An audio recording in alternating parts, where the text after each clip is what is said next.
महिला घबराई हुई दिख रही थी और उसने फ्लाइट अटेंडेंट से दूध डालने में मदद करने को कहा। जैसे ही दूध को कप में डाला गया, मदद के लिए एक संदेश दिखाई दिया। अप्रत्याशित रूप से फ्लाइट अटेंडेंट पुशकार्ट को देखे बिना ही चला गया। महिला उसे रोकने के लिए फुसफुसाना चाहती थी, लेकिन अप्रत्याशित रूप से उसने अपने पति को जगा दिया। महिला को जल्दी से अपना कप ढकते हुए देखकर पुरुष ने महिला से पूछा कि उसने उसे क्यों जगाया और यहाँ तक कि उस पर हमला करना शुरू कर दिया। सौभाग्य से इस समय एक परिचारिका आ गई और महिला ने कुछ दूध जोड़ने की आवश्यकता व्यक्त करने के लिए जल्दी से अपना कप बढ़ाया। सौभाग्य से इस बार फ्लाइट अटेंडेंट को उपरोक्त शब्द समझ में आ गए। सौभाग्य से इस बार परिचारिका ने उपरोक्त शब्दों को देखा और समझकर कॉफी ले ली। इस समय आदमी ने उसे जल्दी करने के लिए कहा और कहा कि उन्हें अभी भी आराम की जरूरत है। फ्लाइट अटेंडेंट के जाने के बाद महिला ने प्रार्थना की कि वह इस बार उस आदमी के चंगुल से बच सके, लेकिन जल्द ही फ्लाइट अटेंडेंट वापस आई और कहा कि वह अपनी सीट बदल देगी, जिससे आदमी की सतर्कता भी बढ़ गई। जवाब में फ्लाइट अटेंडेंट ने तुरंत कहा कि महिला की सीट में कुछ गड़बड़ थी और उसे अपनी सुरक्षा सुनिश्चित करने के लिए सीटें बदलनी पड़ी। अप्रत्याशित रूप से आदमी ने कहा कि वह बदलना चाहती थी और उसने एक साथ सीट बदल ली।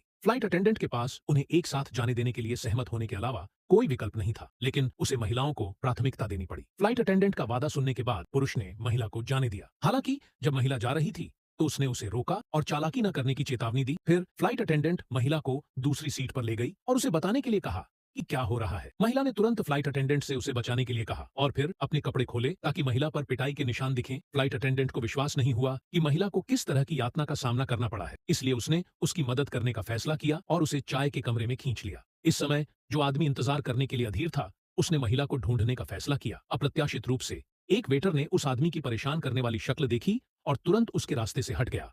उसने खुशी से टोपी उतार दी और अप्रत्याशित रूप से वह एक आदमी था। जिस आदमी ने यह दृश्य देखा, उसने तुरंत माफी मांगी और तलाश जारी रखी।